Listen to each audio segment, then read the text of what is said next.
శ్రీ గురుభ్యో నమః.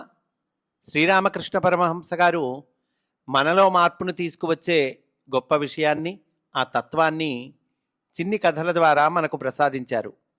అటువంటి ఒక కథను ఈరోజు చెప్పుకుందాం. శ్రీరామకృష్ణులు ఒకసారి మణిలాల్ మల్లిక్ ఇంటికి వచ్చారు.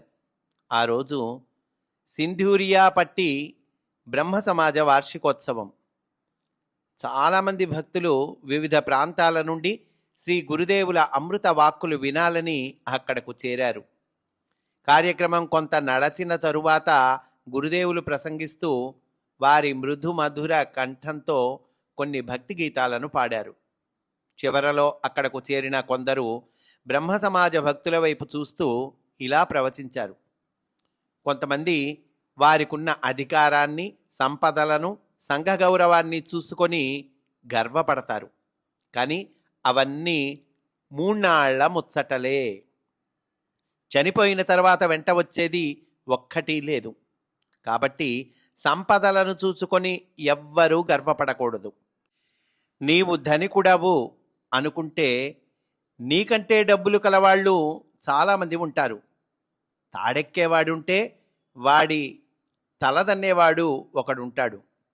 అంటే మనకి ఇది సామెత అండి, తాటినెక్కేవాడు ఉంటే దాన్ని తలదన్నేవాడు ఉంటాడని. ఒక సంగతి చెబుతా వినండి. సూర్యుడు అస్తమించిన తరువాత చీకటి పడుతుంది కదా, అప్పుడు మిణుకు మిణుకుమంటూ మిణుగురు పురుగులు ఎగురుతాయి. ఈ ప్రపంచానికంతా తామే వెలుగును ప్రసాదిస్తున్నామని గర్వపడతాయి.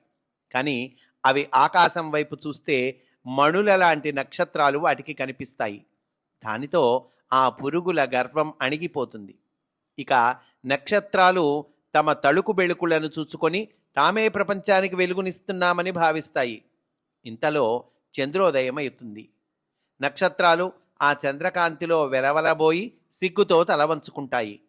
ఇక చంద్రుడు తన ప్రకాశంతోనూ శీతల కిరణాలతోనూ ఆ పుడమినంతా వెలుగునిచ్చి ఆనందపరుస్తున్నానని భావిస్తాడు. అన్ని వైపులా తన చంద్రికలతో వెలుగు నింపుతున్నానని గర్విస్తాడు. ఇది ఇలా ఉండగా నెమ్మదిగా తూర్పు దిక్కున అరుణకాంతులు పొడసూపుతాయి. అంటే సూర్యుడు ఉదయిస్తాడండి తూర్పు దిక్కున. క్రమక్రమంగా సూర్యభగవానుడు ఉదయిస్తాడు.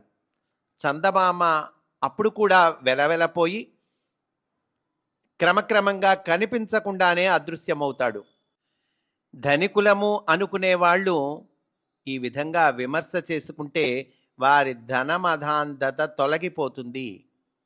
అదేవిధంగా తమ స్వల్పమైన ఆధ్యాత్మిక అనుభవాలతో విర్రవీగేవారు ఈ విధంగా వివేచన చేస్తే నిజమైన అనుభవం ఎలా ఉంటుందో, అటువంటి సర్వోత్కృష్టమైన స్థితిని పొందిన మహనీయుడు ఎలా ఉంటాడో తెలిసి వస్తుంది అని గురుదేవులు తన ప్రసంగాన్ని ముగించారు.